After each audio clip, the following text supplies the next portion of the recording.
This is getting to be a bit ridiculous, honestly. As if Trump isn't already in court enough, he has filed a defamation suit against ABC host George Stephanopoulos. And just like his other lawsuits in which he is the defendant, this one he's not expected to win either. Trump is suing George Stephanopoulos because he called Trump a rapist in reference to his relationship with E. Jean Carroll.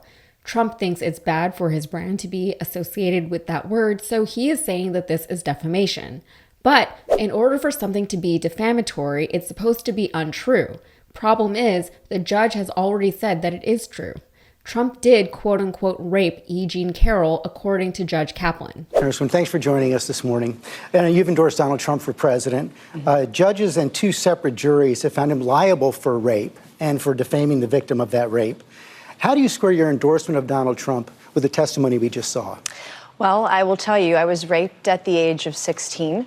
And any rape victim will tell you, I've lived for 30 years with an incredible amount of shame over being raped. I didn't come forward because of that judgment and shame that I felt.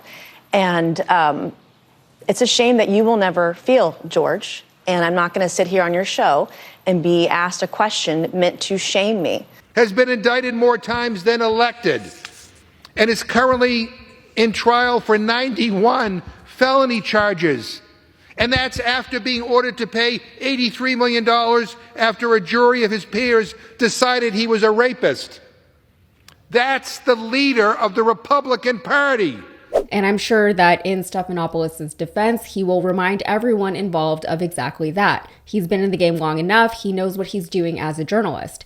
So you have to wonder why Trump would even bother with something like this at all. For one, it's costing him money to file this lawsuit, money that he does not have. He owes hundreds of millions of dollars in legal fees, and he is desperate for campaign cash. He just posted a $91 million bond in the E. Jean Carroll case, and he's currently working to secure another bond worth nearly $500 million. Naturally, there are plenty of questions as to where Trump is sourcing his money from. Trump's former personal attorney and fixer, Michael Cohen, has said that it's very possible that Trump is getting money from foreign governments. That means he's potentially beholden to foreign governments, and that is not a great thing for a potential president to potentially be. Second, he's highly unlikely to win this lawsuit against Stephanopoulos for reasons already mentioned.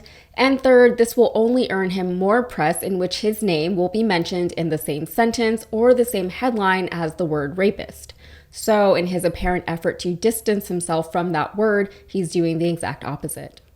The only reason that I can think of that Trump would want to pursue this course of action is for branding purposes. He's got to show his MAGA base that he's the tough guy that they think he is. He needs to show them that he's willing to be able to fight back against just one of the many injustices being lobbed against him. He needs to prove that at least he believes that he did not rape E. Jean Carroll, even though the details of his encounter with her have already come under legal and public scrutiny.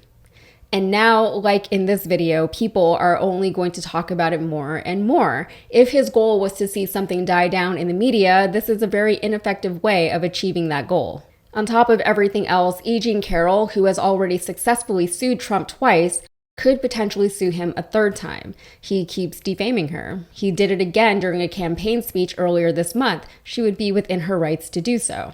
We will know more about that $500 million bond later this week, but for now, that's it for me. If you got anything out of this, please like the video, subscribe to the channel, and check out my podcast, Modern Context. Thanks.